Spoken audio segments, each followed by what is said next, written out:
welcome to the Pulse Collective podcast. This is the podcast where we sit down with top business leaders, entrepreneurs, and owners all across every walk of business. And we talk about sales, marketing, operations, or anything that we can do to bring valuable advice to move the industry forward. If this is your first time listening to us, we are Pulse Collective. We sit down as a growth partnership with businesses all across the industry. So if you're looking for improved client acquisition, improved client retention, or just scaling your overall business operations as a whole, and the old school ways of doing things have not been working for you, leave us a message down below and one of our trusted consultants will reach out to you and we'll see if it's a fit for us to work together. Now, I'm very, very excited because today is going to be a really nice opportunity for me to sit down with Sri Ramaswamy. She's actually the founder and CEO over at a company called Charlee AI. It's an AI platform that actually helps insurance companies prioritize and resolve claims by analyzing patterns across massive data sets and actually look at historical claims as well. There's actually a lot that goes into what it is. And I know Shri has extended experience in the insurance space as well. So I'm really excited to sit down. Shri, welcome to the show. And I'm excited to have you on today. Thank you, Shahrukh. I appreciate it. Thank you. Perfect. So can you kick us off? I think I would want to really start off by just sharing a little bit more about your background and also what eventually got you into starting Charlee and what it's all about. So I started my journey in India, in the hotel in the hotel industry, and from there on went into retail sales, where I was very instrumental in bringing contextual selling of microwaves, which were pretty new in the market at that time, and so having some innovative ways of collecting data and selling the features of the product into the market. And then from there on, I was encouraged by my manager, who did not give me the commission for selling that, but instead definitely opened my eyes towards analytics and further studies, which I did take his advice and did go to Australia to do my master's. And during that time, I launched a small branding company for this takeout joint in a food court in a railway station. And again, some unique products. I thought we could use some unique branding and did the same thing. Again, it was all about data collection and contextual selling of selling the right products, which are convenient to the right people at the right time when they're commuting. That was such a hit. And I was asked by a lot of people in that food court to do the same. So at some point, I did sell the venture and moved on, but the entrepreneurship bug was there. And again, my manager there was like, I think you need to get into the banking industry. And what are you doing here, kind of thing. So I did actually take that seriously and go into doing more of CRM analytics and those kind of things in the banking industry. Got married, came to the United States, and I was doing consulting in the banking industry for some time before getting into the insurance industry, not by choice, but really that was the only option. And I'm a very, very domain centric person. I'm very much adamant in leveraging technology for a particular domain, but understanding the domain very well. So I wanted to stick to the financial services industry, and the closest in that was insurance. So that's how I got into insurance. Wow, that's an interesting story because I feel like me and you have a lot of overlap in our background. I know we briefly spoke about it like off record, but knowing that you came from like one industry and then you were helping people at a railway station, I'm actually kind of curious about that experience a little bit more. What was that like? Like, what exactly was that experience? What were you selling? That was a takeout joint, an Indian takeout joint, where they came up with this one of selling chicken tikka wraps. This is like, I'm talking several decades ago. It was quite new, very innovative, and I thought it was something that is convenient to kind of take out. It was also filled with veggies and the chicken and the sauces. It had all the right ingredients. I thought it was such a cool product, especially for commuters in this station who are either going to work or coming back from work and not really going to have time, but can eat healthy stuff. So that's really what drove me to understand the commuters better in order to sell them what sells in the morning versus what sells in the evening, and capture all that train timings and the type of commuters and what kind of pictures we would use to show the product in the morning versus evening.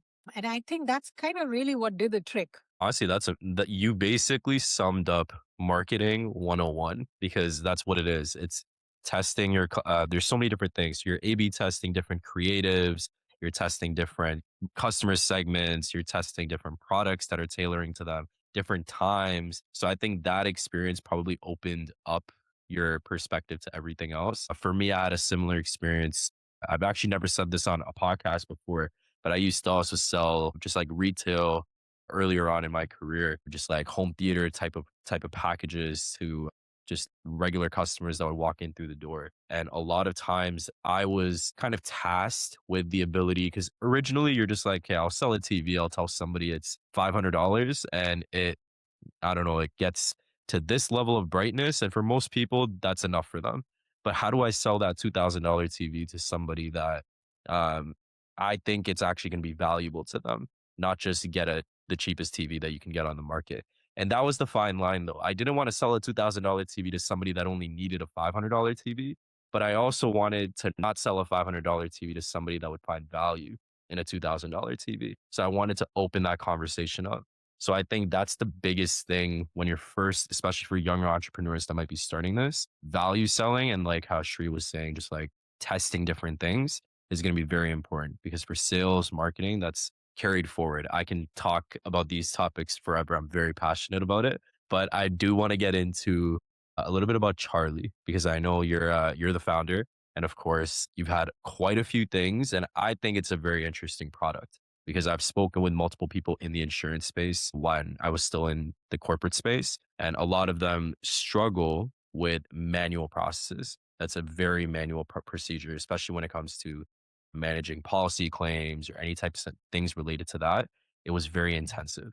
So I'm curious if you could just quickly explain to people that may not be knowledgeable about the what exactly do you do and how do you actually make it easier for insurance companies? So, just kind of continuing from the previous question of how I got into creating Charlie, I started working in the insurance industry, did a lot of legacy transformations for the company, the insurance company I worked for. And my manager went from there to a software company who was launching like vertical solutions using analytics products. And I was in charge of architecting and prototyping and launching a couple of solutions there, one in the claim space and one in the underwriting space. And during the course, a lot of the claims managers during implementation, when we were finding the initial adopters for the product, they started talking to me about how difficult claims process is and how buried the data is, with in all these amounts and heaps of data that they get. So I was curious and they kept pointing me to claim files and they said, it's all in there. It's very hard to understand, very hard to get to. So I got curious and I said, okay, I'm going to spend 1 month just reading the claim files. And that's what I did. I spent 1 month reading 1,000 claim files. And I came out of that and really understood what needs to be done in order to unlock insights from these unstructured data, convert them into structured, measurable attributes that you could use to solve many different problems across the different departments, not just for claims. Charlie was born for our ability to take the unstructured risk signals from the unstructured data and convert them into attributes that are measurable and that can be used to predict the severity litigation on claims and also provide explanations on why we predicted so that the claims team can use that intelligence to arrive at one basic important question. At the start of the day, what are the claims that I need to prioritize right now and why? Because if you look at an adjuster, even their workflow and the day that when they are at the table, they're looking at more than 100, 150 claims at just a mid-level insurance company, right? So depending on that, they're looking at anywhere between 80 to 250 claims on their desk. It is just humanly impossible for you to remember everything that needs to be kept in mind that goes towards coming up with what the outcome or what the settlement money should be for that claim. It's a financial decision based on subjective data today. So what we did was to take that and make it a little bit more objective by understanding those risk signals, by pre-training those risk signals across. So for claims folks, it's when they have so many things on their desks, it's hard for them to prioritize. And Charlie helps them prioritize what claims they should be looking at immediately and why. It provides that explanations. Now, you asked me about the insurance industry. It's all about managing risks. It's the same risk that you're trying to indemnify and that you reach out to your agent under your broker to help you find somebody that can help protect the risks. Internally in the insurance industry, they're taking the same risk and trying to price it, rate it, and service that risk in claims. So it's the same risk that kind of traverses across different areas. And what Charlie has been able to do is to pre-train across more than 65 million claims the risk signals that are important for you to remove the friction in the process. And when I say friction, litigation is friction. It doesn't really, sometimes it's needed, sometimes it's, most of the times it's just added, spoke in the wheel. So it's just not helpful because it slows down the process. It increases the severity. It also is going towards the lower customer satisfaction. And ultimately, the insurance companies have to bear the costs at the end. And those costs come back to us as premiums. So that's why insurance is important, because most of the innovation in all the industries is supported by insurance. If there was no insurance, there would have not been an OpenAI. There would have not been all these companies that you're looking around. So it's the insurance industry is the backbone. And I think it's important to understand how these premiums and claims and risks and all these things play into each other, and where the intelligence can help smoothen some of these processes. And that's what Charlie aims to do. That's very awesome. That's very, very cool. I know just me personally speaking to a lot of people on the IT side at a lot of these insurance companies, credit unions, and a lot of places similar to that, they have constantly told me that exactly what you're addressing is a major, major problem for them. And they're looking for ways to see how AI can actually address that, because it's one of those things where AI, the biggest obstruction or challenge for the longest time was how it can actually accurately analyze data.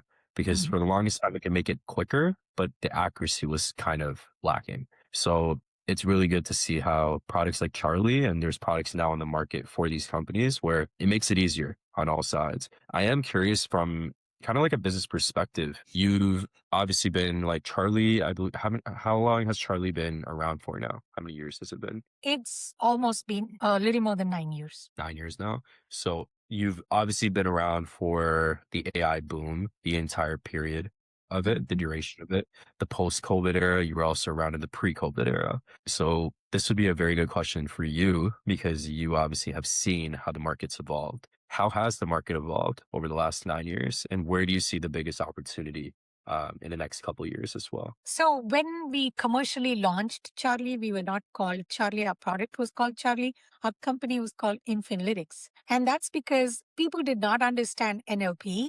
And if I had named it Charlie.ai, nobody would have understood. People would have shown me the door in the insurance industry, because it's like they never want to, take some new technology and experiment with it. They don't want to be the guinea pigs for anything. Was a lot more easier to say this is an analytics solution. They're very used to analytics. They're very used to predictive analytics. People use it, there's a whole actuarial science that goes behind the rating and the rate making process. So when you take an industry that is slow to adopt, you have to really focus on the business value that the solution can provide. And you can only do that by understanding the domain and the value the solution provides, irrespective of what the technology is and how hot or how popular it is. And as technology people, we understand that, the cooler technologies help with efficiency. So you build the solutions, but definitely put in the domain knowledge. And that's what we focused right from beginning is how do we get that knowledge base of a senior adjuster or senior manager that has spent 20, 30 years doing the same job, understanding and learning patterns, and it's all up here in the brain. But when they leave, that leaves. That institutional knowledge, that domain knowledge goes out of the door. So, how do you capture all that within the AI brain? And that's where Charlie started. Charlie started with understanding how a senior manager with 30 years of experience has all that knowledge built, through experience, but feed that into Charlie's brain, and Charlie can provide that same support and assistance to other adjusters in the team. That's how we started. How is what I've seen in the insurance industry is, I would say, pre OpenAI and post OpenAI is where, I mean, there are two, I would say, there are two waves. The first one was the COVID. COVID really accelerated remote work. It really accelerated remote work in the insurance industry. It was not common. It was not even thought of, spoken of. Although we, as a Silicon Valley startup, we were remote from quite some time. And so this was very, actually, when we started, a lot of them would ask us, how come you don't have an office? And we don't feel the need of having an office. And all our team collaborates and we're fine. We used to meet like 2 or 3 times a week and we're good with that. So post COVID, you saw these big companies completely embracing that remote work. And that was a big wave because that changes how you operate. You don't have that person at the water cooler or in the cafeteria anymore to ask that question or to lean on their knowledge base and their experience. So now you need more knowledge systems like AI that can provide them at the time they need it, at the time they are on their desk away from everybody in a remote location. And that's when they need it. That's the pulse, that's the thing that they need at that point in time. So that change was, I would say, massive even before, ChatGPT came into this one. The next, I think I definitely saw with ChatGPT. I was having a hard time explaining what NLP is. Before that, once people started using the easy interface of ChatGPT, I'm like, oh, this is text. Now people ask me in the industry about advanced stuff in, can NLP handle this? Can you create a pattern on this? Can you actually use NLP to understand these patterns? And so I would say these are two big waves I've seen the industry evolve: pre-COVID, post-COVID, pre-OpenAI, post-OpenAI. I wanted to continue because based on what you just said, you're actually not the first person to say that. I've noticed a trend in the answer we've gotten to that question where COVID and we like to call it the AI boom that happened right after OpenAI kind of came in. And it's changed the game for everybody. So business, how it's ran, but specifically two topics that I want to kind of get into now, which is sales and marketing across businesses. So one thing that we've seen is that I come from a background where I've worked in enterprise sales and I've seen repeatedly what doesn't work. And it's this constant, I guess in the 1980s and 90s, even before I was alive in the early 90s, there was I remember I would speak to like VPs and directors at these enterprises and they would constantly say that they would actually take a book from the yellow pages. They would find businesses on these yellow pages and they would drive around to these businesses and call them on the phone. And that's how they ran it. And I feel like the thought process hadn't evolved yet from how those big businesses are running, where now you have sales teams with 10, 20, 30 people plus, but every single person is doing the same thing. You're picking up the phone and calling these businesses, selling them your product when they don't want to talk to you on the phone. They don't even know. Like you're disrupting their day. So I had to do that. I got told, I got hung up on quite a few times, and eventually got to a point that we realized that AI has to have changed the way that businesses need to run. And once we kind of started operating with Pulse Collective too, but most businesses now, even like a new startup that I just actually met, everything is leveraging AI and it's personalization.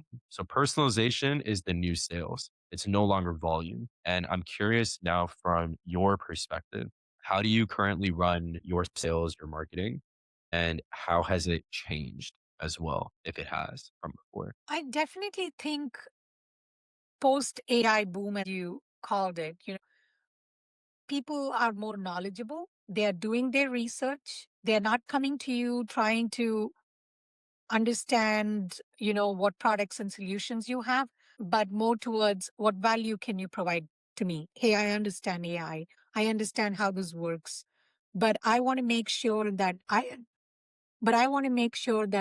I understand what value this can provide to me. So I think that's a big change that I have seen. And so we have to adapt to that and really go from selling to nurturing, and nurturing as in like trying to teach them, okay, if AI can do this. So you gave examples where you went from looking at yellow pages to now you're able to get an AI to actually drop certain leads or prospects that are right for you. I know there are AI solutions that literally look at the crawled web and they look at some potential leads that might be a good fit for you. So you're not wasting time. And in fact, it even sends an initial email and makes the phone call and things like that. I think, going from that, looking up yellow pages to this, the tool might have changed, that tool might have changed on that, but the process of the sale itself, has not changed. It's always about value. Even to your example, do you want to have a conversation with that person who wants to buy the 500 but would benefit more from the $2,000 product, or vice versa? Right? So, how do you understand the customer behaviors? How do you understand what value this customer is looking for from a certain product or solution? Because a tool is a tool. What they're looking for is convenience, speed, agility. These are things that they're looking for. And I think that's kind of how Charlie has positioned our sales and marketing. Our marketing revolves around thought leadership in explaining what value a technology like ours can provide, and what are the use cases, and what have been the success factors, and what have been some of the very effective ways in which people have implemented these solutions, these insights that the intelligence that Charlie's providing, and how have you incorporated that within your workflows, your current workflows. I think discussing that and educating people on that is where Charlie has focused more on. We really have two questions here. So the biggest thing right now that I'm seeing as well, Shri, is on when it comes to outbound. So AI has really streamlined a lot of the outbound operations. So a lot of people, for example, even clients that I've worked with, or even fellow partners of mine over when I was at IBM, they've kind of started to streamline their process. So now from actual email campaign construction all the way to actually having your sales team reply to those emails and everything being booked into your calendar. It's not just high quality leads, but it's also saving time for your sales team to manually go and reply to all these emails themselves. So, for example, we built an infrastructure for a similar client where from email one all the way to email five, it's fully done. So now their sales team, instead of replying to these campaigns, they were just coming on these appointments or taking the calls, which would eventually boost conversion rate as opposed to just doing the entire process themselves. But for every business, it's different. Like some people did not want to do email. They might want to streamline LinkedIn, for example. So LinkedIn is a completely different thing. I don't know if you know, but with LinkedIn recently, there's a new update that a lot of people, I'm sure you get these sales messages all the time from salespeople on LinkedIn, but they've capped off about, I believe, 25 to 30 messages you can send per day before they actually start to flag your account because they're cracking down on that quite a bit. So I think it's very, very interesting. I had to completely change my process. I had the team up until 12 months ago. We were still picking up the phone, calling people, manually making emails, but then we eventually had to change and adapt as well. So I think sales and marketing for a lot of the younger people out there that are looking into how to adapt sales and marketing into your business, please try to take a page and look into how it's changing for the future. Because if you go in with the old school way of volume selling, like Shri was kind of touching on, it's really not going to work anymore because I've had 100 cold callers call me, but the only thing that's going to be different is if they know something about me that a regular cold caller will not know. You've already done your research and AI is what's going to allow you to actually do that. So So I think that's amazing. Shri, I think we have two questions that I want to wrap up on before we kind of end off on the sales and marketing piece.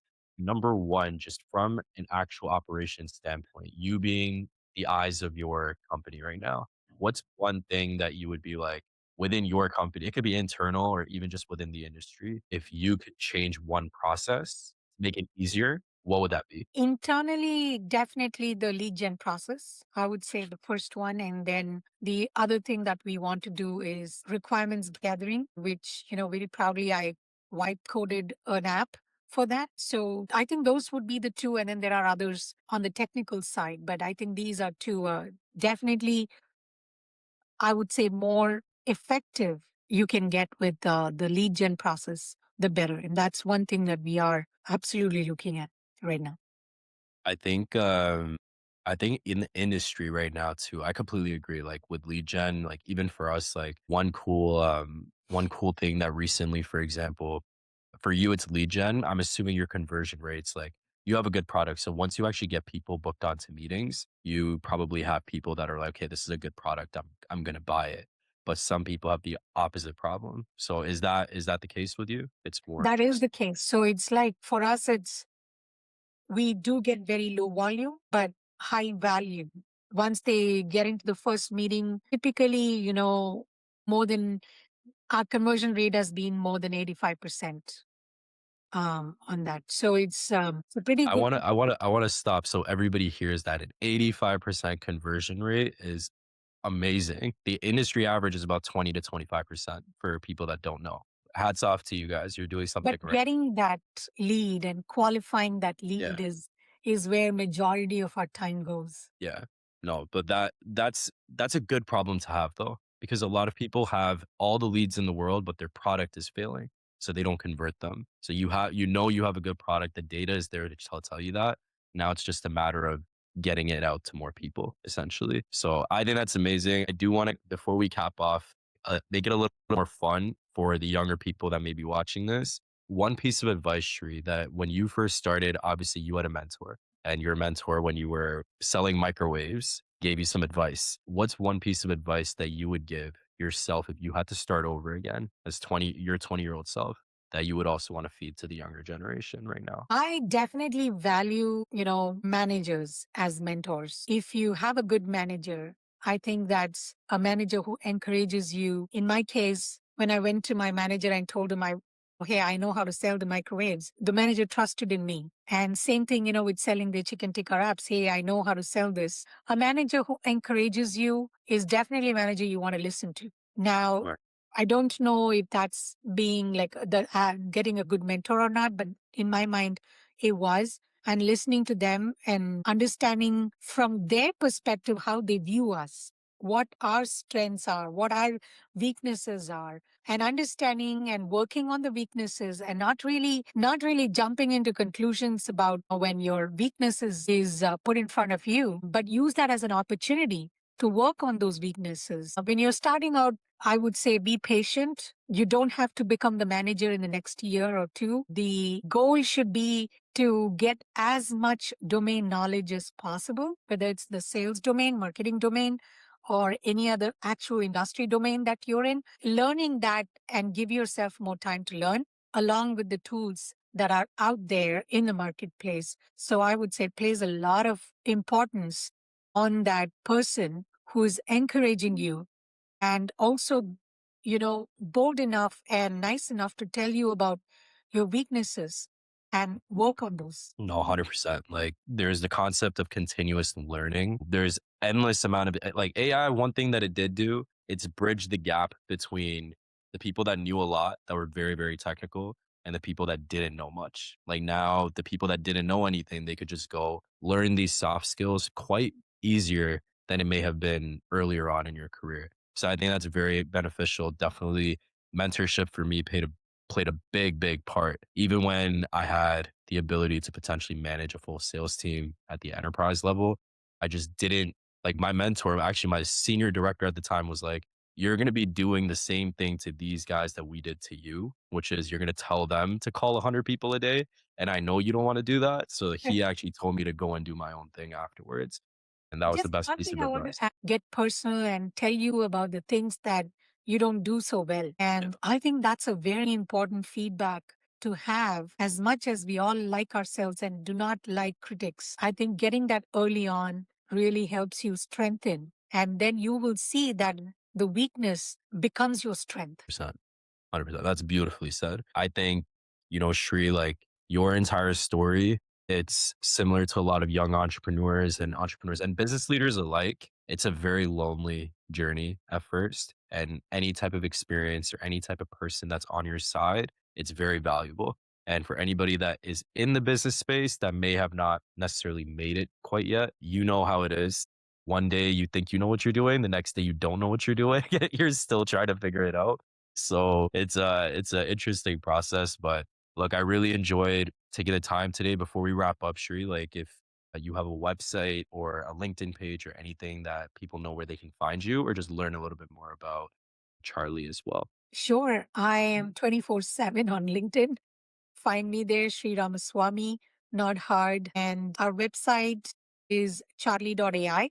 Definitely learn more about what Charlie does in the insurance space to help improve the insurance industry. Thank you so much for having me, Shahrukh. Awesome. Thank you so much, Shri. This has been an absolute pleasure. And I'm wishing you and the business and you personally all the best with continuing to scale and all the best with everything moving forward as well. Thank you. Thank you so All right. much. Thank you so much.